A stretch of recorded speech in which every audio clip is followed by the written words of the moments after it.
Ladies and gentlemen, first of all, I would like to welcome once again you, Foreign Minister Anna-Lena Бербок.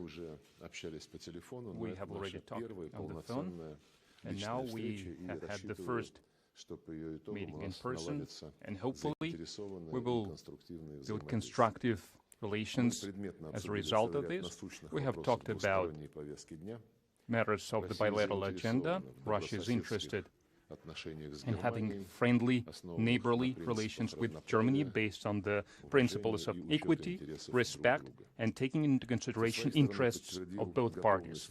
We have reaffirmed our willingness to cooperate with the newly formed government of Germany to overcome the problems that have amassed. There are a number of problems, both bilaterally and along the full range of cooperation of our countries on the international arena.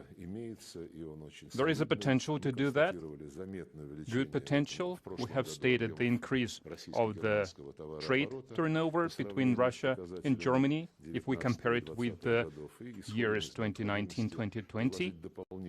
And we need to apply more effort at the state level as well and between the economic operators to consolidate these positive dynamics. And it would be good to expand cooperation in such promising areas as healthcare, climate protection, energy efficiency, renewable sources of energy, including hydrogen and sustainable technology. We have exchanged our opinions regarding the matters with the ongoing process of certifying and launching the Nord Stream 2 gas pipeline. It's the biggest commercial project of the last decade aimed at providing energy security of Germany and of entire Europe. We have drawn attention of our German counterparts that the attempts to politicize this process is counter-efficient. And we have also talked about the problems that RT Deutschland TV channel is facing in Germany, and we talked about our expectations. We are convinced Russian media in Germany and German media in Russia should be working on the equal basis, undiscriminatory basis. We talked about renewing the work and conceptual update of the Berberk dialogue format, and we are glad to hear that the majority of participants from Germany and from Russia, both from Germany and Russia, are also talking about this and supporting this. We have supported another forum, Potsdam meeting. We have exchanged opinions about the international matters. We talked a lot about the relations between the Russian Federation and the European Union. Unfortunately, they remain a hostage to the anti-Russian policies of Brussels and the number of countries from the EU that have anti-Russian sentiment. We have expressed our concerns about the policy of deterrence executed by NATO, and we talked about the initiatives made by the Russian side regarding having the strong legally binding legal framework for the security guarantees. I would like to remind you that such guarantees, they were handed over to the United States of America and to the members of the North Atlantic Treaty Organization. Now we are waiting for the replies, as we were promised, to these proposals to continue with the negotiations.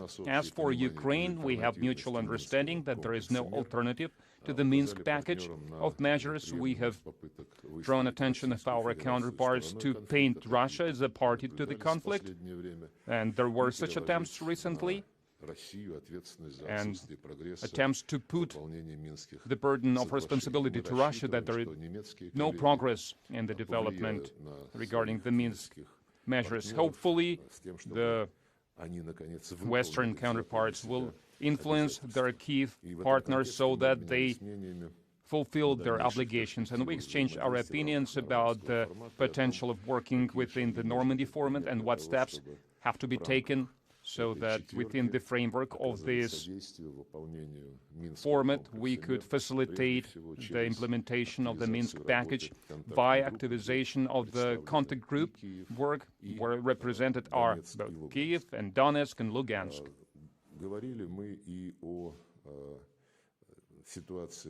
We have talked about the situation at the Belarusian and Polish border. Hopefully, all the parties, all the actors will do everything possible to resolve this crisis by the dialogue with the Belarusian authorities.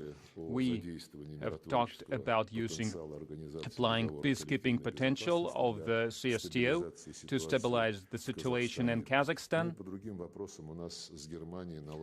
And we have already been engaged in a dialogue regarding a whole number of matters with Germany, including such matters as the Middle Eastern situation and North African situation. Russia participated in the conferences that took place regarding the Libyan settlement in Berlin and Paris, and now we are interested in seeing as soon as possible to see the agreements reached there implemented, and we will be ready to get additional information about the efforts made to find the ultimate political resolution of the situation in Syria, about the humanitarian problems and the restoration of the Syrian Arab Republic. We are also cooperating in creating conditions for resuming the implementation of the JCPOA to resolve the situation around the Iranian nuclear program.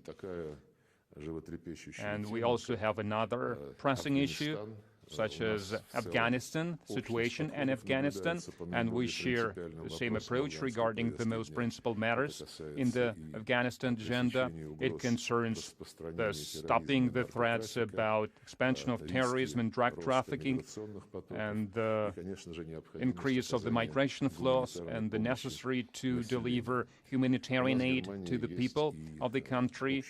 And Germany and us, we share the interest about what is going on in the Balkans. We want to see the positive scenario implemented there, because as Germany, we are part of the Committee on the Matters of Bosnia and Herzegovina, part of the agreement that was signed in Dayton, and we are interested in seeing the practice of consensus prevailing again. And the discussion was quite useful. Of course, we talked about all the matters that are, as of now, the matter of the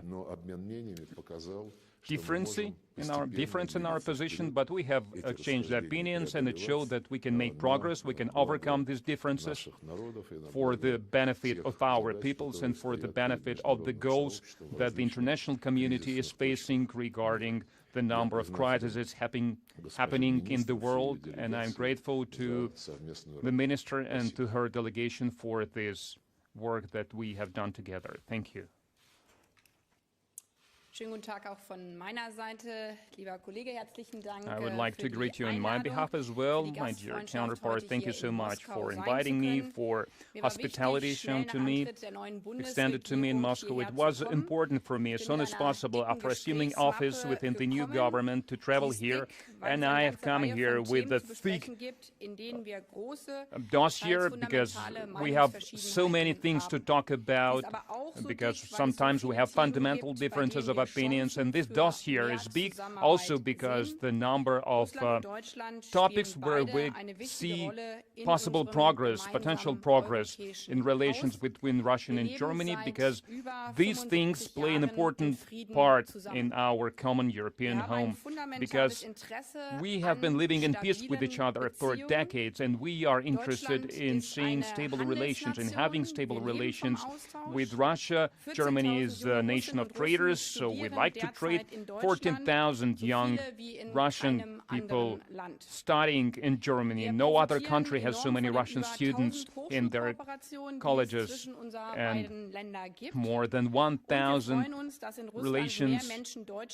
business relations that our institutions, higher education institutions have. And in Germany, people learn German. More people learn German than in any other country. It goes to show how big is the potential in science and in culture between our countries. And despite what is happening with the Petersburg dialogue, we have difference of positions about adding to certain lists of the German NGOs. We have signed Vienna Convention on the nuclear program, and we should work together to bring back this JCPO plan back to life, and we need time to do this because we are running out of time. We are interested in participating in implementing the Russian potential in the renewable energy sector. We want to cooperate in this area by bringing our economies, by switching them to more sustainable foundation, because without the largest economy of the world, we won't be able to overcome the climate crisis. Only by growing new forests, Russia would be able to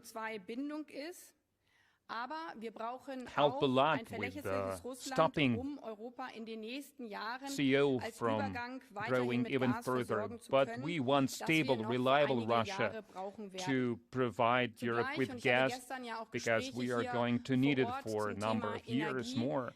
Yesterday I had talks here in Moscow regarding the matters of energy sectors, and it went to show how large the potential is if we talk about the green hydrogen technology, if we talk about the potential of Russia. And we need Russia to work together to overcome the climate crisis, to work together for the energy security matters.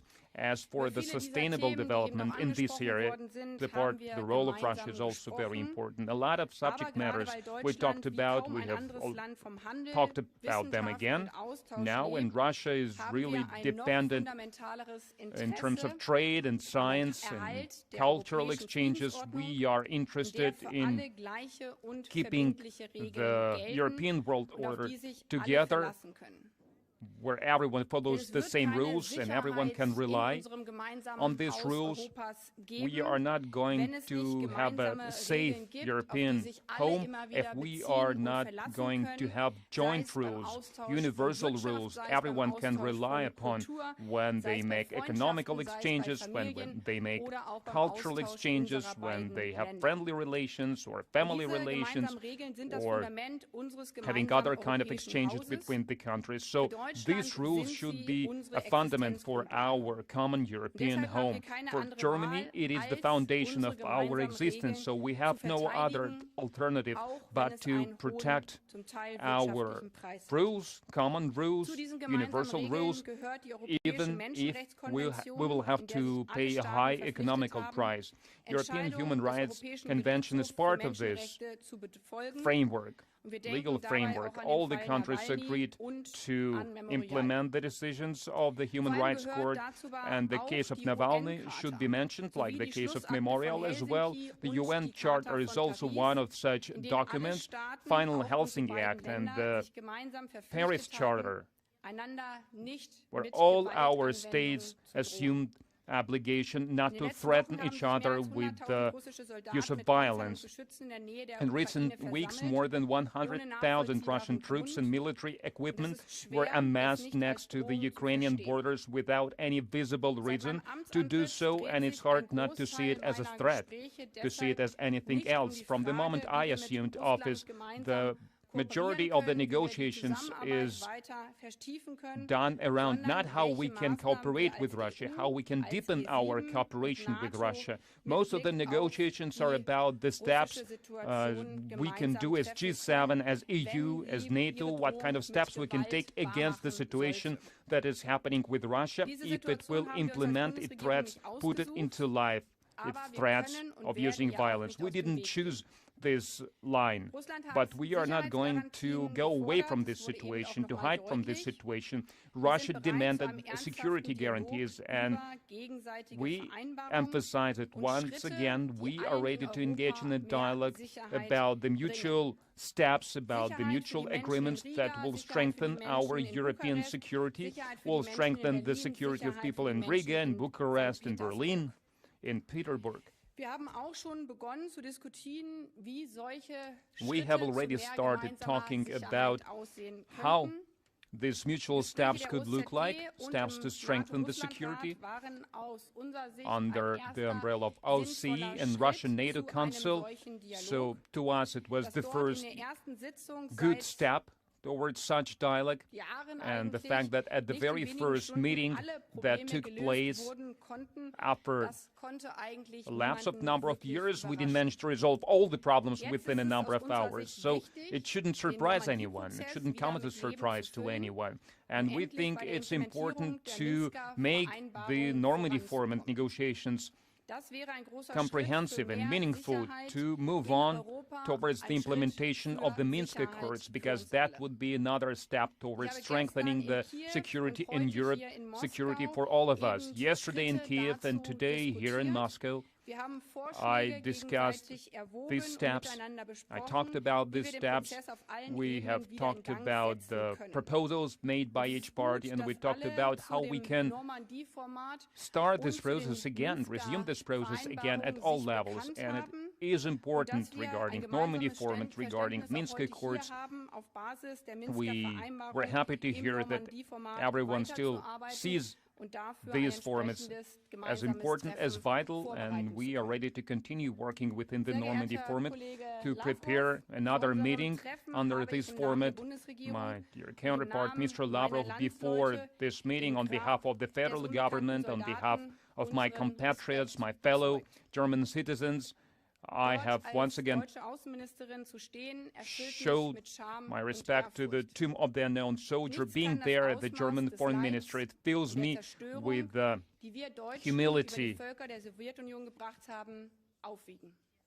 Nothing can replace the suffering that we brought upon the people of the Soviet Union. Today we had tough negotiations, difficult negotiations, but the most important thing is to be humble and to remain open for coming together, finding common ground, for reconciling, because there is no more important job as protecting our peoples from war and from violence. I'm convinced the best way to achieve this is via successful negotiations that are aimed not against each other, but aimed at finding the mutual compromise by working together. So hopefully this day will lay the groundwork for the vivid exchange of opinions between our countries, just like it should be.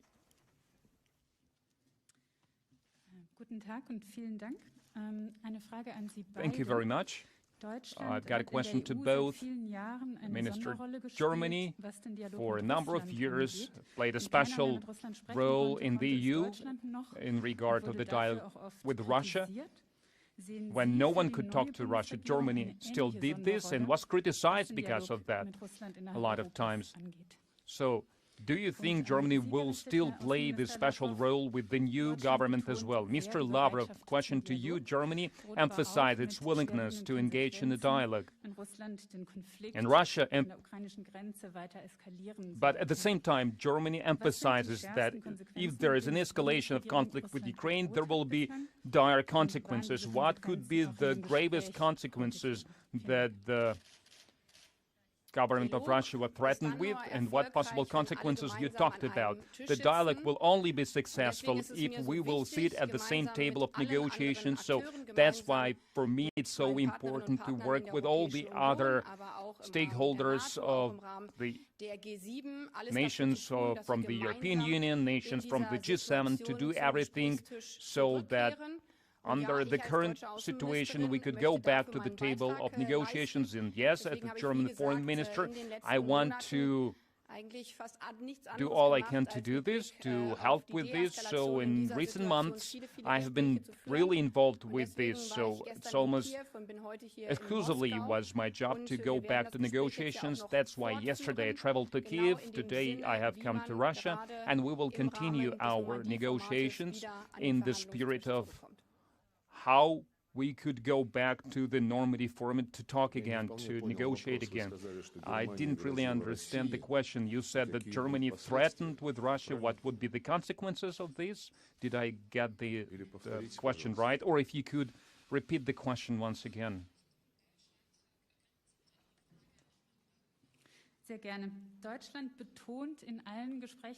Germany emphasizes at all the negotiations within all the forums that they are willing to engage in a dialogue with Russia, but at the same time they say there will be dire consequences if Russia further escalates the conflict with Ukraine. So the question is about the greatest possible consequences that German government is threatening Russia with. And did you talk about these possible consequences during your negotiations, your talks with the German foreign minister?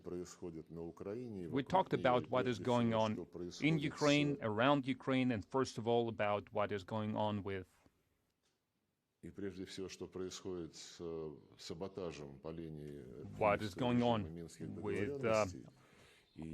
undermining of the Minsk Accords by the Kiev authorities. And we think that this kind of undermining should stop, and everything that is stipulated in this document, it should be implemented, it should be put into practice. Everything there is obvious, is there on the paper, so there is no way to interpret the clauses of this document any other way. So this talk about escalation that a lot of Western politicians talk about, and what they mean, usually they talk about us building up troops at our territory, within our borders, and doing drills to stay combat ready, which every country is doing, and we have explained that we can't talk about any demands about us doing something with our troops within our borders. But at the same time, we drew the attention that when we have these demands by putting back these troops back to barracks, as the American representatives talk, at the same time NATO representatives, they say that things that are happening within NATO borders, deployment of troops, including those troops that were brought here from across the ocean, so it is up to NATO. So we can see double standards in here. As for the consequences, Germany threatening us, like you put it, I can't anticipate what kind of steps the German government will take in one situation or another. We don't see any cause, any reason to create any new conflicts. We didn't give any grounds to see it as the conflict. The only thing that we demand that things we have agreed upon was put into life, was implemented. So the same goes, it goes for the Minsk Accords that are undermined by the Kiev regime, and the same goes for the security architecture in Europe.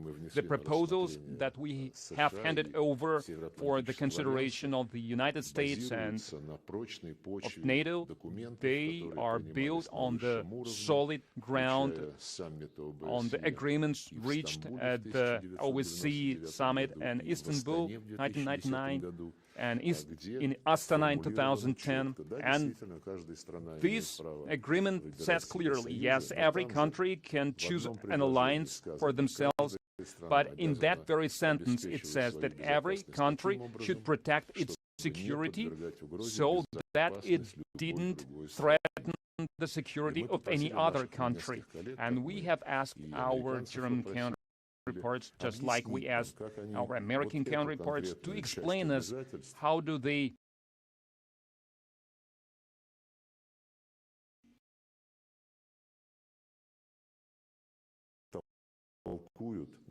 interpret this clause in practice. And hopefully this conversation will continue, because that's a very serious issue, very serious matter, and we can't delay reaching agreement regarding this particular matter. So we do not threaten anyone, but we hear a lot of threats about us. Hopefully it's just about people getting emotional, and certain forces are trying to stir things up. We will look at the actual steps, at the practical steps, and depending on what steps are taken by our partners, then we will react accordingly. Thank you very much, Елена Черненко, Коммерсант Daily. My question is for Ms. Бербок. The representatives of the new government of Germany, they talk a lot of different things about Nord Stream 2. One people say that's just only about commerce, only about economy, that has nothing to do with Ukraine. Other representatives of the government of Germany, they talk about it as a geopolitical project and it should be part of the new sanction package. So does the German government have one consolidated stance regarding this project, regarding Nord Stream 2? And if you do, then what is this stance? Ja, und dies vereinbart in unserem gemeinsamen Koalitionsvertrag der neuen deutschen Bundesregierung. Yes, in our coalition agreement of the new government, we have emphasized that the infrastructure project, and it goes for all the energy infrastructure projects, including Nord Stream 2.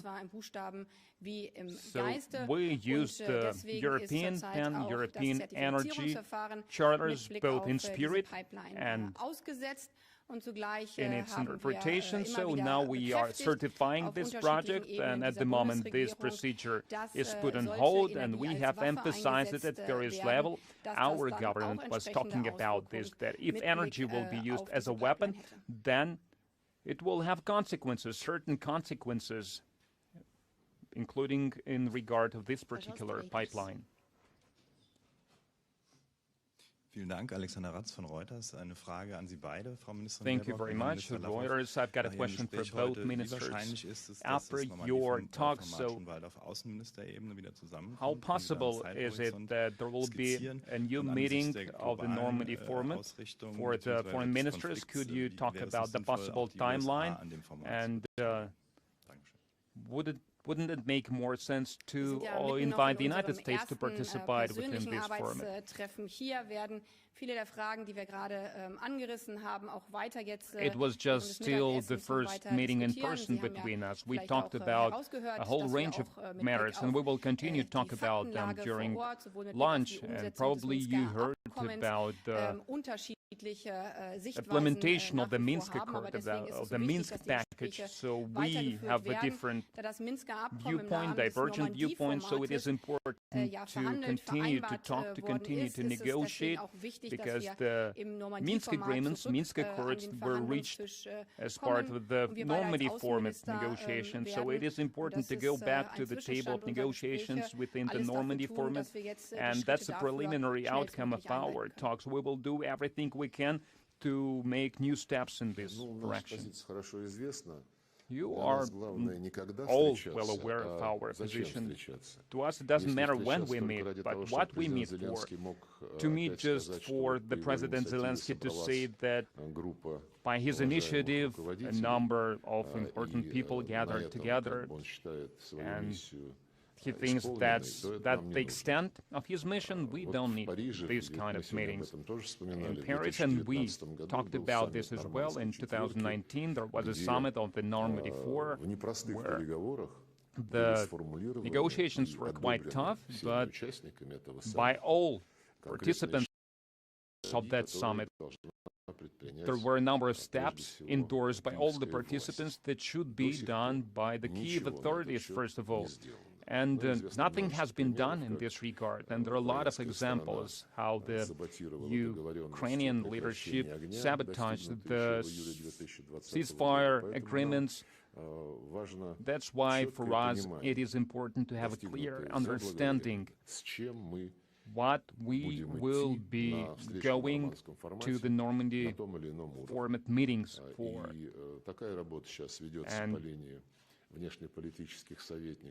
the foreign policy advisors of the heads of state of the Normandy countries, they work on this, so our approach is clear, it's transparent, it's open, and we hope that both Berlin and Paris have heard us, because there is no hope about Kyiv listening to us, so the only hope is that Berlin and Paris will make Mr. Zelensky to implement things that he promised to implement so many times. And President Putin emphasized it a number of times. As a member of the contact group, as a member of the Normandy format, we will do everything we can to facilitate the implementation of the agreements about how, in practice, the Minsk Accord, the Minsk package should be put in practice. So because we are interested, sincerely interested to see it. As for the United States, we talked about it a lot as well. With the previous administration, Donald Trump's administration, the state secretary in Washington, there was an envoy who was in charge of facilitating the Ukrainian situation resolution. So these efforts were parallel to the Normandy format, to the contact group meetings. Well, they had specific, particular views on who should do what, and these views, they contradicted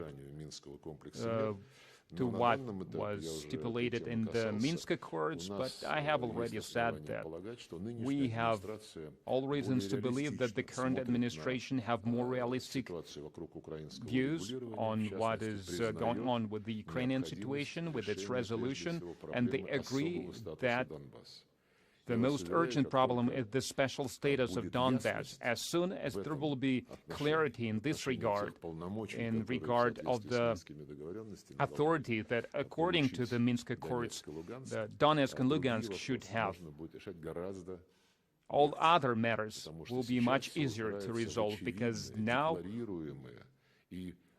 it is all about obvious and about the legally binding desire from Kiev to talk all these agreements over, to move it away to talking about secondary matters. And hopefully that the United States will be participating. In addition to the current formats, they will help us to move in this direction, because they have a lot of cloud over the Kiev regime, a lot of influence over Kiev regime. Russia Today, Rita Zvereva, RT Network. I've got two questions, one for Ms. Berbeck and one from Mr. Lavrov. After Ms. Berbeck, we'll give her a reply.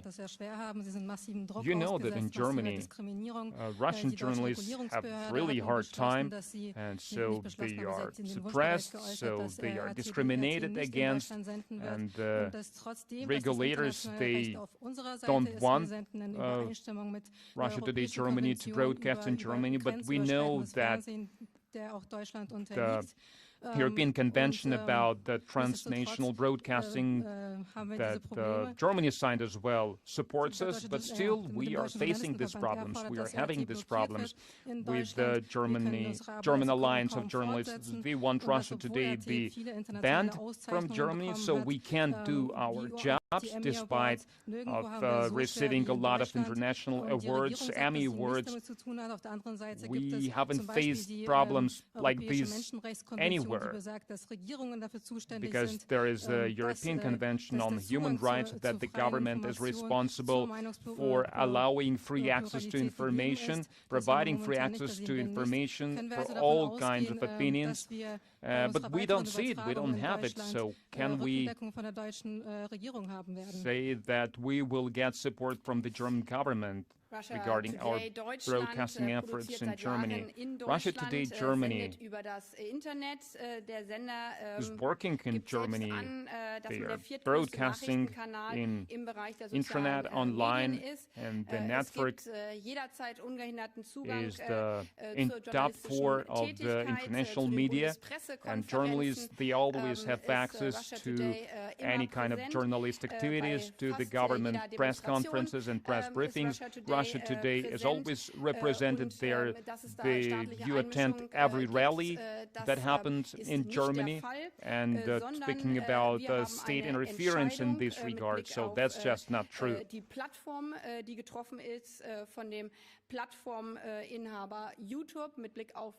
So we made a decision about the platform, about the owners of this media platform. YouTube made their decision because of the false information, because some rules of broadcasting broadcasting were violated, and it has nothing to do with the government of Germany, and there is no interference from the government in Germany because it would contradict the constitution. So there is no support from the German government. Can we expect some support from the Russian Foreign Ministry? And if we can expect it, how it will be done? We have talked about this, and we are already supporting, and we have talked about it again today, because at the early stage of this ugly situation, I have invited the ambassador of Germany, and we also talked about this at other levels. Of course, we are concerned with what is happening to our journalists. We have ground to believe that the German government has something to do with what is happening. I would like to remind you that at the early stage, basically, the banking activities of our journalists were frozen, then it was resumed, and then we thought we could be optimistic about it, but then we were less and less optimistic, and it was German authorities who decided against issuing a license to Russia Today Deutschland. And when Russia Today Deutschland went to the other countries, I'm sure it was Berlin who made all they could, did all they could to stop them from obtaining license in other capitals, but in the end Serbia did that, but despite having all the licenses, having all the certificates, having all the permits, as per the Convention about Transnational Broadcasting, the German regulators, they stopped the satellite signal. And we think